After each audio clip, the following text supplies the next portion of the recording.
LeVar Burton from Roots.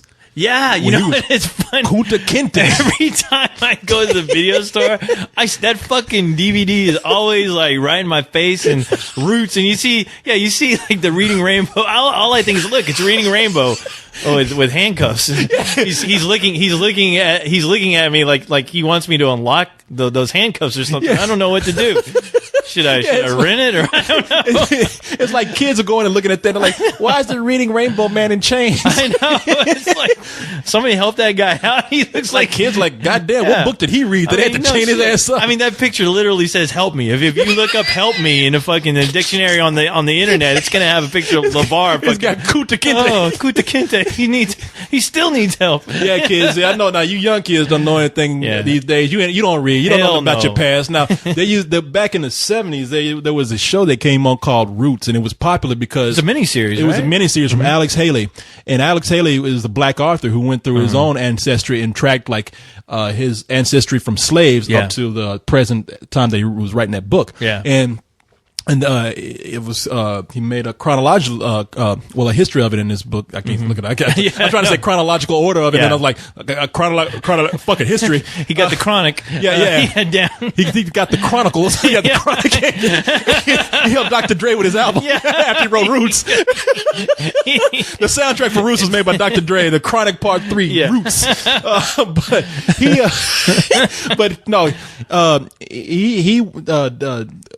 They made a series about him on ABC at the time, and it had LeVar Burton as Kunta Kinte, and they brought him over the time they went over to Africa, brought the slaves over to America, right? And one of those things involved like bringing people over and having them change their name and to get rid of their African names. Right. And I remember LeVar Burton. Kids, you need to see this because you really gonna be freaked out. You're gonna be like, why are they beating up on the Reading Rainbow man? Because he gets the fuck beat out of him because he comes over. He wants to keep his name Kunta Kinte. Yeah. Yeah, LeVar Burton plays one of the slaves in the movies brought over. I mean, what else is he gonna play?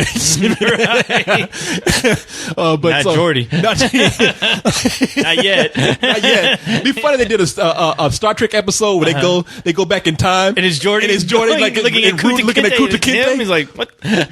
It's me. I think they did that on Dave Chappelle already, but he goes back. And he gets his real roots, Jordy. Yeah. He comes from Kunta Kinte. No shit. But so they bring over Kunta Kinte in chains, and they sell him. They put in order to sell him, they had to give him another name, and they gave him the name Toby, and they tell him your name's Toby, right? And he's like Kunta Kinte, Toby, and he's like Kunta Kinte, and it gets to a point they beat him so bad that whip is like Toby. Fuck it, okay, it's Toby. Shit, that shit hurts. Okay, you got me. I guess that has to be like a real famous scene because I was only aware of that until I watched Dave Chappelle where they were making fun of that. There was like they were showing like bloopers. It was a skit about them filming Roots, and it was like he's like, no, your name is Toby. He's like Kunta Kinte, and then I guess the guy actually hits him, and Dave Chappelle turns out like, yo man, what the fuck, Bill? What the fuck, man? You hit me? What if I fucking hit your ass with that, huh? He's like, I'm just fucking with you, man. It's like they get the Benny Hill music comes on. Come on, man. He goes back and he gets in the position. Like, okay. Take 5. Yeah. Man, it's there was even one part where they cut off a guy's foot because he was trying to run. So they cut off half his foot so he can't run as fast. Yeah, it was a fucked up series, man. I always want to rent it. But just like looking at that DVD, I'm like, it's like renting a really long version of Schindler's List or something. I'm like, do I really want to see this? I'm very aware of what happened. Cracking up with that box. It's almost like LeVar Burton is looking out from the box, like, take me out this movie. He's like, please get me the fuck out of this goddamn video store. Yeah, take me out the box. Help me, hit me. Fuck Toby, rent me, please, rent me, please.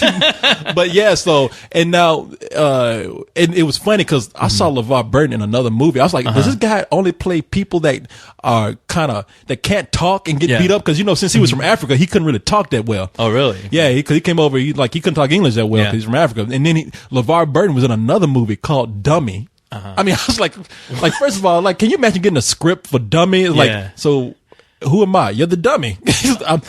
I'm the lead character in a movie called Dummy. Okay. I keep thinking that's like a horror movie, but yeah. Oh, you think ventriloquist dummy? Yeah, no, I'm talking about. They call this dude dummy in this movie because they thought he was dumb. They thought he was a dumbass. Yeah, they called what a great role. Yeah, no, LeVar Burton. Well, the role was he played a guy who he was mute. Yeah. And and he couldn't talk, and I don't even think he knew sign language, but he was a hard worker. And I get this, and he was, and since he couldn't talk, and I guess he didn't have a great education either. The system just failed him because of his handicap. Yeah. So, but the thing is, he was a hard worker, so he worked on construction sites, and when he got the money. He would rent hookers. Who wouldn't? Like he would do it right on the lunch break. Like he would like. Oh, really? During lunch? Now, if I remember, doesn't Leon do that? Didn't he do that during your break for the last? Let's do this. No, for the last, let's do this. He's like, I'll be back. Take 5. Like, I'm gonna go up to the whipping. I'm gonna go to the whipping. I'm gonna go down here. See what's. I'm gonna do some window shopping. He's on the bridge somewhere getting a hand job. All right, I'm ready to record. God, ooh, refreshing. Yeah. Ooh, that's why he's always so smooth. Yeah. Oh, where were we? So chill. He's like our very own LeVar. I'm relaxed. We should call him Reading Rainbow now instead of the spoiler. We'll call him Reading Rainbow. Call him Dummy. Call him Dummy after that. Yeah. We'll go each year. It's like the spoiler, the dummy, Reading Rainbow. Hey, can't you see him coming back? I'm going to go to Whip In. He takes 30 minutes to come back. Where you been? And we'll call Cyrus Fatso. Leon coming in. Oh, I feel so good now. Voices out mellow. Where were we? But they did do that. Like they show him going like behind an alley or going into a truck or something, and he come out and they show the hooker coming out because they like, well, what is he doing in his spare time, man? Like, well, he fucks hookers. And look at it, he's coming out. That's kind of how that happens. That's how that whole thing works. What else is he gonna do? Yeah, no. So he comes out plucking in his shirt and shit, and then they got this music playing, feeling good, feeling good, feeling good, and they show the girl walking off. But what happens is he gets accused of killing someone. I think of killing a woman. And it's all about these people who try to help him because they think that he's biased, that the system is biased against him because, well, he has this habit of going and getting women. Right. And he can't really defend himself. And plus people already think he's dangerous because he can't talk. And he ends up going to jail for a little while and ends up like getting beat up by people. I'm just like, God. Jesus, does this guy play anything other than like somebody who can't talk or gets his ass kicked all the time? Hey, hello, agent. Yeah, you got any scripts where I get the shit beaten out of me? No? Well, keep looking. Yeah. As soon as you find one of those scripts, you give me a call, all right? Well, no, it's kind of like, Jesus, Murray, you got anything that I don't get, where I can talk and I don't get my ass kicked? They're like, well, we got this kid show you read books all day. Fuck, I'll take it. Shit. I think in the first episode, a kid throws a book at you, but from that point on, that's it. Probably asking the director, hey, feel like beating me with this book, go right ahead. I'm really into that. But take a lot of pride in my work. So yeah, and I think even at the end of the movie, like he gets let off, and then another woman goes missing. Oh boy! So yeah, they let the wrong guy off. Like it really wasn't another movie I don't need to see. Yeah, another dummy. Wow. And I think he's on the box looking the same way. He's looking with his eyes wide open. Huh? Help! But, damn. But I think even on a Reading Rainbow box, he's looking like that. Fucking rainbow over his head. That'd be creepy. And can you imagine? Yeah, imagine Roots with the rainbow over it, over the Roots. It's Reading Rainbow right there. LeVar, can you smile? I'm not used to it. I don't know what to do, but it looked like this. Put the Cat in the Hat book, superimpose or Photoshop that shit in there. Put a face on the Cat in the Hat. Yeah. Oh. There's your next Photoshop assignment, kids. Get the cover of Roots and make a Reading Rainbow cover out of it. There you go. Yeah, let's have a contest for that. Let's do this contest. Yeah. Like the contest makes no sense. Take LeVar Burton's face from Roots and put on like the most kid-friendly shit you can find. That look on his face. Yeah. Like put his face on a Cat in the Hat. Yeah. Put his face on Papa Smurf or something. But so now he's in Reading Rainbow, and he comes on Reading Rainbow, man, and he look. I swear, this dude has gotten younger. through the years because he's gotten a little bit bigger. He's filled out a little bit more. But like when he first came on Reading Rainbow, it looked like he just stepped off the set of Roots and just put on some nice clothes because he's all greasy and he's got like got a nappy afro that's going everywhere. He got like that was a style back then, Corey. I guess it was. He's got like this. You should know that. Yeah, you were around that time. I was around that. Yeah, that was back in the 1800s for Roots. You and your Fat Albert lunch pail. I thought you were going to tell me he looked like Fred Sanford at the end of Reading Rainbow. I was like, I haven't seen that guy do. No, any he of got those, younger, so. man. He got smoother and younger. Like he came on and I think he even like tried to like have a like the show like, hey, look, I'm a little cool. He tried to have a mustache. Even that mustache looked bad. And so throughout the years, like he's gotten more cleaned up and got like a nice haircut and oh shit and wearing earrings and shit and like and just, like is that where you get it from? Yeah, that's what my hero LeVar Burton. He's got like took off that little ratty mustache and actually grew like nice facial hair and shit. And even like in the 80s, he even went through like that phase where he had the box cut with the Jerry curl. See, that's what I sort of remember. That's the last time seeing him. That's what I remember, where he was like, the big box cut and the ridiculous big ass sweaters with the crazy designs on them. You know? Yeah, exactly. Yeah, he looked like a cross between fucking Cameo and Bill Cosby. He looked like he should be in a PM Dawn or something. Yeah, he looked like a cross between Bobby Brown and Bill Cosby. Yeah, there you go.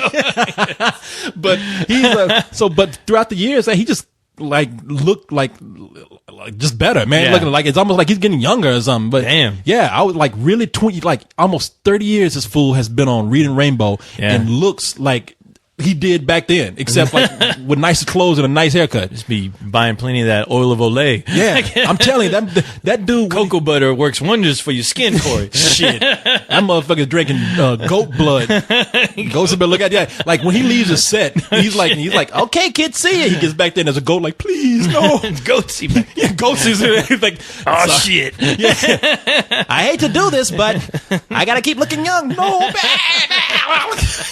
Suck the life out of you, goat. He's telling that goat like, I'm sorry, but I have to sacrifice you to Satan.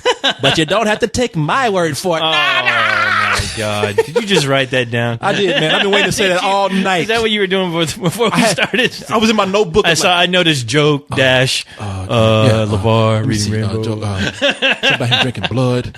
Oh, and here's the good part. He tells the goat, I got to drink your blood, but kids like the goat. He can say, when he says on Read Rainbow, you don't have to take my word for it. Yeah. Oh, you don't have to take my word. I can't wait to say this. You don't have to take my word. Genius! Yes.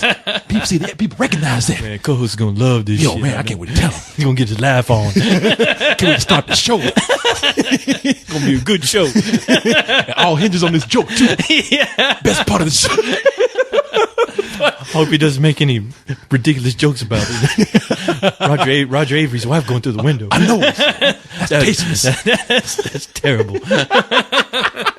But man, kids, I do feel bad about that joke. No, you don't. That's awful. But no, and I'm really upset that the show's gone off because even like, what you call it, LeVar Burton was kind of like, what? He's like, I'm what? Are you kidding me? He's like, I thought this show was gonna go on forever. What did they fire him? Wait, what are you telling me? Did they fire him on the show right there while they were recording? And you, that's what you made. That's what you while made he was reading. Like, They start he's moving. like, hey, LeVar, it's the last show. What?